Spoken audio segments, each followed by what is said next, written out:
Bismillahirrahmanirrahim. Assalamualaikum warahmatullahi wabarakatuh. Saya Amla binti Muhammad Notfi 065482. Saya akan menerangkan berkenaan PTPTN dalam Islam.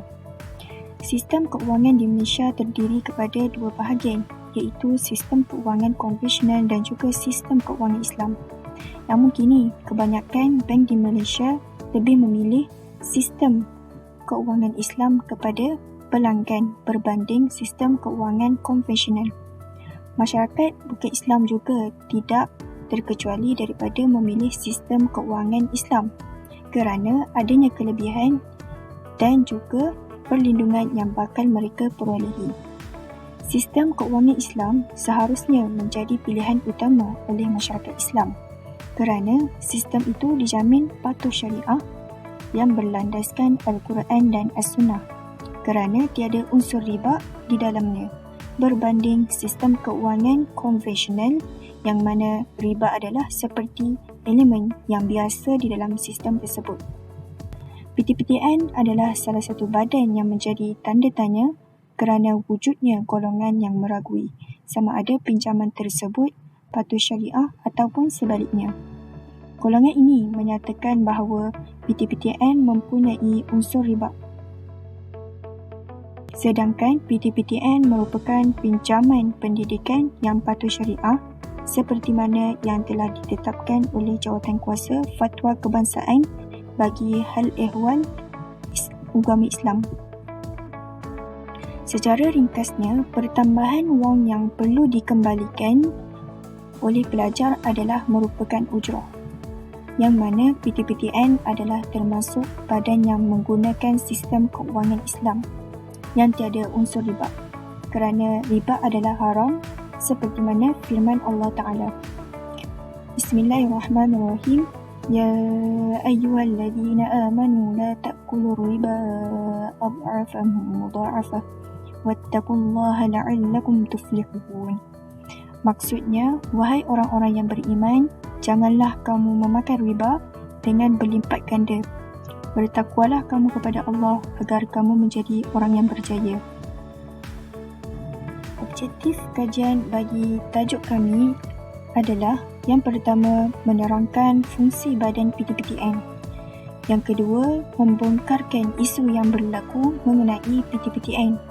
Seterusnya, membandingkan perbezaan antara konsep ujrah dan riba. Dan yang terakhir, menjelaskan dalil yang membuktikan pengharusan PTPTN. Manakala definisi Perbadanan Tabung Pendidikan Tinggi Nasional atau dikenali sebagai PTPTN adalah PTPTN telah wujud di bawah Akta Perbadanan Tabung Tinggi Nasional dan mula berkuat kuasa pada 1 Julai 1997 serta mula berfungsi pada 1 November 1997. PTPTN terletak di bangunan Wisma Chase Perdana off Jalan Semantan, Damansara Head, Kuala Lumpur. Seterusnya, PTPTN ditubuhkan bagi kegunaan pendidikan tinggi dalam menguruskan pinjaman. Seterusnya, pinjaman tersebut dikembalikan kepada badan PTPTN. PTPTN juga bertanggungjawab dalam menguruskan wang deposit serta mewujudkan skim simpanan bagi tujuan pendidikan tinggi. Selain itu juga, fungsi lain yang diberikan kepada PTPTN mampu dilaksanakan bawah badan tersebut mengikut undang-undang bertulis. Di samping itu, para pelajar yang belajar di institusi pendidikan tinggi IPT tempatan berpeluang untuk memperoleh pinjaman pendidikan oleh PTPTN.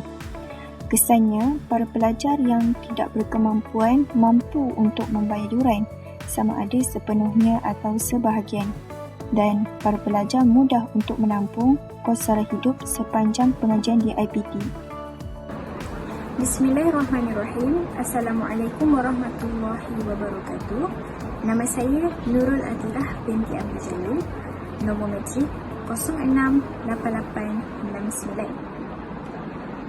Jadi, saya akan meneruskan pembentangan ini yang bertajuk Hukum Membuat Pinjaman Mengikut Perspektif Islam. Salah satu pinjaman pendidikan yang paling sesuai dengan kadar bunga yang paling rendah adalah Perpadanan Tabung Pendidikan Tinggi Nasional iaitu PTPTN berbanding dengan Bank Komersial Tempatan. Justru itu, menurut hukum Islam, seseorang dibenarkan membuat pinjaman atau berhutang demi melanjutkan pengajian di institusi pengajian tinggi dan jumlah hutang tersebut mestilah berkadaran dengan jumlah pendapatan, di mana peminjam tersebut mestilah wajib melunaskan hutangnya yang telah ditetapkan oleh PTPTN. Dari perspektif perundangan Islam, pinjaman dibahagikan kepada dua kategori, iaitu Al-Ariyah dan Al-Qard. Al-Ariyah adalah pinjaman yang melibatkan pemberian sesuatu barangan atau harta oleh pemberi pinjaman kepada peminjam bagi tujuan penggunaan manfaat barang atau harta tersebut secara percuma. Pinjaman Al-Ariyah ini hanya melibatkan barangan atau benda yang tidak musnah apabila digunakan yang boleh dikembalikan dalam keadaan asal, misalnya harta, kereta, telefon bimbit dan pelbagai lagi. Jika barangan tersebut mudah rosak atau susut nilai, maka akad pinjaman tersebut tidak sah. Hukum meminjamkan segala benda atau barang yang boleh diambil manfaatnya adalah sah dengan tidak merosakkan zatnya, seperti harta, pakaian dan rumah. Meminjamkan barang adalah amal kubah, iaitu perbuatan yang boleh mendekatkan diri kepada Allah yang dianjurkan. Ini kerana firman Allah Subhanahu wa taala, "A'udzubillahi minasyaitonir rajim, wa ta'awanu 'alal birri wat taqwa." Maksudnya, dan tolong-menolonglah kamu untuk mengerjakan amal kebajikan dan takwa. Surah Al-Ma'idah ayat 2. Dengan demikian, meminjamkan barang-barang ini telah nyata ada berdasarkan. Dengan demikian, meminjamkan barang-barang ini telah nyata ada berdasarkan ayat Quran tersebut dan segala sesuatu yang dapat diambil manfaatnya dan barangnya masih tetap tidak rosak. Al-Qard pula merujuk kepada penyerahan sesuatu barang atau harta daripada penghutang kepada penghutang dengan syarat barang tersebut atau sesuatu yang sama nilai dengannya akan digantikan kembali kepada pemilik asal tanpa sebarang penambahan. Konsep ini adalah ditegah dalam Islam jika berlaku sebarang penambahan terhadap barang atau wang yang diberi pinjam kerana ia dianggap sebagai riba.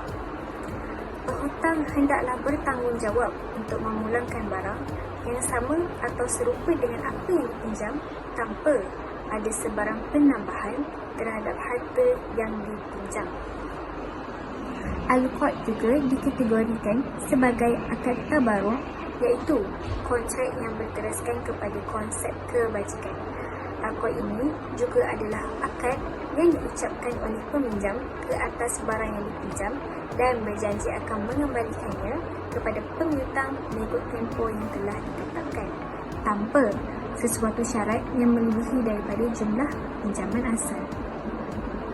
Assalamualaikum warahmatullahi wabarakatuh. Nama saya Nur Anis Damia binti Muhammad Rizwan, nombor matrik 066714. InsyaAllah saya akan sambung kembali pembincangan yang telah dibuat oleh rakan-rakan, iaitu di bawah tajuk isu-isu dalam PTPTN. Baiklah, isu yang pertama adalah kontroversi yang berlaku dalam kalangan masyarakat terhadap PTPTN. Pada asalnya, cas perkhidmatan yang dikenakan PTPTN adalah sebanyak 4%, iaitu pada tahun 1997 sebelum ia diturunkan kepada 3%. Mengikut laporan Muhammad Asri Zainal Abidin Mazhar selaku Mufti Perlis dan ahli jawatan kuasa menyatakan bahawa dalam mesyuarat sebelum ini di Alustar pada 6 hingga 7 Mei 2008, memang pihak PTPTN juga akur bahawa cas yang dikenakan berdasarkan jumlah pinjaman dan jawatan kuasa sepakat menganggap ianya adalah riba. Namun, setelah itu keluar fatwa baru daripada Majlis Fatwa Kebangsaan MFK yang menganggap bahawa cas 3% itu merupakan upah untuk kendalian operasi dan juga tidak akan membebankan terhadap penghutang. Maka di sinilah timbul kontroversi yang berlaku sesama rakyat, adakah ini merupakan satu helah dari pihak atasan untuk mengaplikasi sistem riba ini dengan berselindung di sebalik perkataan upah. Tambahan pula, bagaimana dengan pendapat jawatan kuasa yang sebelum ini menganggap bahawa ia merupakan riba? Secara logiknya agak mustahil bagi pihak PTPTN untuk menghapuskan hutang tersebut kerana semestinya ia akan memberi kesukaran terhadap hutang kerajaan dan memberi kesukaran terhadap pelajar baharu untuk membuat pinjaman. Oleh yang demikian, maka pihak kerajaan memutuskan bahawa sistem pendidikan PTPTN adalah merupakan sah di sisi undang-undang dan syarak. Seterusnya kita akan lihat apakah makna ujrah yang diaplikasikan oleh pihak atasan dalam PTPTN. Dalam kitab Al-Fiqh Al-Manhaji, menurut istilah, kalimah ijarah merujuk kepada bayaran yang diberikan kepada orang yang melakukan sesuatu kerja sebagai ganjaran kepada apa yang dilakukan. Ia juga disebut sebagai ajr atau ujurah. Manakala pengarang kitab Fathul Mun'im pula mengatakan bahawa ijarah dari segi syarak ialah pemilikan yang bermanfaat berserta penggantian dengan syarat tertentu. Jadi sebenarnya konsep ujurah diterima dan sah di sisi Islam kerana terdapat firman Allah yang bermaksud, jika mereka menyusukan anak untuk kamu, maka berikanlah kepada mereka upahnya. Jadi ayat ini menerangkan bahawa dibolehkan seseorang itu untuk mengambil upah atas kerja yang dilakukan. Maka hal ini berkait rapat dengan PTPTN kerana cas perkhidmatan yang dikenakan adalah tidak lain tidak bukan untuk menampung kos-kos bagi mengurus dan menyediakan pinjaman kepada peminjam. Tambahan pula, kadar yang dicas adalah minimum iaitu sebanyak 1% sahaja dan tidak membebankan pelajar maupun peminjam tersebut. Bismillahirrahmanirrahim. Assalamualaikum warahmatullahi wabarakatuh. Nama saya Nur Atifah Izzati binti Mak Saleh, nombor metrik 068748. InsyaAllah saya akan bantahkan tajuk adakah PTPTN mempunyai unsur riba. Sejak kebelakangan ini, ramai mahasiswa yang mempertikaikan bantuan pinjaman pendidikan yang dikenakan ke atas mereka oleh Perbadanan Tamu Pendidikan Nasional iaitu PTPTN, dan mereka mendakwa sistem pinjaman PTPTN ini yang disediakan oleh kerajaan ini adalah diragui hukumnya, memandangkan wujudnya lebihan 3% pembayaran balik yang dikenakan oleh ke atas pelajar. Mengikut kenyataan yang dikeluarkan oleh PTPTN pada 12 April 2016, pembiayaan PTPTN tidak mempunyai unsur riba yang diwawarkan. Mengikut Jawatan Kuasa Fatwa Kebangsaan bagi hal ehwal agama Islam telah memutuskan bahawa PTPTN adalah pembiayaan pendidikan yang patuh syariah, manakala caj perkhidmatan yang dikenakan oleh PTPTN ke atas pelajar-pelajar adalah tidak menyalahi hukum-hukum syarak. Dan caj perkhidmatan yang dikenakan itu bermaksud ujrah, iaitu sebagai upah kepada pihak PTPTN yang menguruskan pembiayaan pelajaran kepada pelajar-pelajar. Selain itu, mengikut kenyataan oleh PTPTN, dalam tempoh 6 bulan selepas tamat pengajian, pelajar iaitu peminjam tidak akan dikenakan sebarang ujrah ataupun upah sekiranya membuat bayaran balik. Bagi peminjam PTPTN yang mendapat kelulusan cemerlang dalam pengajian iaitu ijazah sarjana muda kelas pertama, PTPTN akan memberi kemudahan ke pelajar untuk membuat pengecualian bayaran balik, iaitu tidak perlu membayar sesen pun kepada PTPTN, iaitu dia akan ubah kepada beasiswa.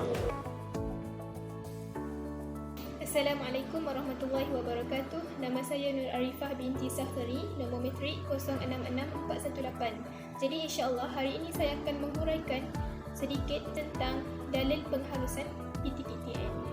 Dan sebagaimana yang telah diterangkan pada tugasan bertulis mengenai hukum membuat pinjaman PTPTN menurut perspektif Islam, di sini ditekankan sekali lagi bahawa PTPTN adalah halal dan langsung tiada bayaran yang lebih yang dikenakan. Sebaliknya ia hanyalah ujrah kepada pihak pengurusan PTPTN sahaja. Maka, daripada penjelasan tersebut dapat kita tahu bahawa pinjaman PTPTN itu dikategorikan sebagai qardul hasan dan harus ke atas kita yang memerlukan bantuan untuk melakukan qardul hasan sebagaimana firman Allah Subhanahu Wa Taala, hadis Rasulullah sallallahu alaihi wasallam serta ijma' alim ulama. Firman Allah dalam surah Al-Baqarah ayat 245 yang berbunyi, A'udzubillahi minasyaitonirrajim. Man dzalladzi yuqridullaha qardan hasanan fayudha'ifahu lahu ad'afan katsirah wallahu yaqbidu wa yabsutu wa ilaihi turja'un. Maksudnya, barang siapa meminjami Allah dengan pinjaman yang baik, maka Allah melipat gandakan ganti kepadanya dengan banyak. Allah menahan dan melapangkan rezeki dan kepadanya lah kamu dikembalikan. Menurut tafsir Jalalain, ayat ini menyatakan mengenai siapakah yang bersedia memberi pinjaman kepada Allah, iaitu dengan menafkahkan hartanya di jalan Allah, iaitu pinjaman yang baik, dengan ikhlas kepadanya semata-mata. Maka Allah akan menggandakan pembayarannya. Selain daripada itu, menurut satu qiraat dengan tasydid hingga berbunyi fayudha'ifahu hingga berlipat-lipat, iaitu bermula dari 10 sehingga 700 lebih. Dan Allah menyempitkan atau menahan rezeki orang yang dikehendakinya sebagai ujian dan melapangkannya terhadap orang yang dikehendakinya juga sebagai ujian. Dan kepadanya lah kamu dikembalikan di akhirat. Dengan jalan akan dibangkitkan dari matimu dan akan dibalas segala amal perbuatanmu. Pinjaman yang baik ini dimaksudkan sebagai pinjaman yang dialirkan kepada mereka yang berjihad di jalan Allah, fakir miskin, anak-anak yatim dan sebagainya sebagai salah satu inisiatif untuk meraih pahala yang lebih besar.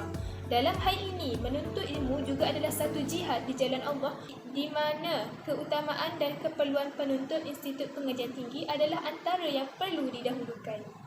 Betapa Islam sangat mendahulukan golongan yang menuntut ilmu kerana jelas bahawa menuntut ilmu adalah wajib bagi setiap Muslim dan juga merupakan salah satu pintu untuk ke syurga Allah. Oleh yang demikian, seharusnya mereka yang diberi keutamaan ini iaitu pelajar Institut Pengajian Tinggi memanfaatkan peluang yang diberi supaya matlamat negara untuk melahirkan lebih ramai pelajar berkelulusan universiti tercapai. Tidaklah dikatakan wajib ke atas pelajar untuk membuat pinjaman PTPTN. Namun adalah lebih baik jika kita dapat memanfaatkan sepenuhnya peluang yang ada ke atas kita sebagai pelajar Institut Pengajian Tinggi. Bismillahirrahmanirrahim. Nama saya Nur Ashikin binti Abu Aziz. Nombor metrik 068844. Hari ini saya akan membuat kesimpulan mengenai PTPTN menurut Islam. Secara kesimpulannya, pinjaman PTPTN merupakan pinjaman pelajaran yang baik untuk pelajar di Malaysia. Pengetahuan mengenai pinjaman ini sangat penting agar kita dapat mengetahui lebih banyak faedah yang dibawa kepada pelajar. Islam memberi kemudahan kepada semua pihak dan dianjurkan umatnya bijak menguruskan kehidupan termasuk dalam aspek pengurusan kewangan. Meskipun Islam mengharuskan berhutang, tetapi tidak digalakkan menjadi amalan melainkan dalam keadaan sangat memerlukan. Peminjam yang gagal melaksanakan tugas mereka untuk melangsaikan pinjaman pelajaran tersebut mungkin menyusahkan generasi seterusnya. Tabiat gemar berhutang wajar dihindari kerana kesannya mengakibatkan seseorang itu hidup dalam kegusaran, di samping menghadapi risiko untuk disenarai hitamkan. Pengekalan sistem pinjaman ini secara berpanjangan penting untuk memberikan manfaat kepada generasi akan datang. Pihak kerajaan perlu meneruskan kempen kesedaran kewajipan membayar balik pinjaman dan hendaklah diwawarkan dari semasa ke semasa melalui media massa. Malah disyorkan agar pihak universiti atau kolej menyediakan satu subjek kepada semua pelajar mereka iaitu bagaimana membina kerjaya dan mencari peluang berkerjaya sebaik sahaja tamat pengajian. Akhir kalam, ingatlah yang bayaran balik dilakukan oleh para peminjam yang mendapat manfaat daripada PTPTN bagi menyelesaikan pendidikan mereka akan memberi nadi serta nafas untuk generasi baru yang memerlukan bantuan kewangan. Tanpa pembayaran balik, natijahnya ramailah yang terpaksa menghentikan cita-cita menggapai ilmu. Maka semua pihak yang mempunyai kemampuan diseru untuk bertekad membayar hutang PTPTN demi kesejahteraan anak watan kita.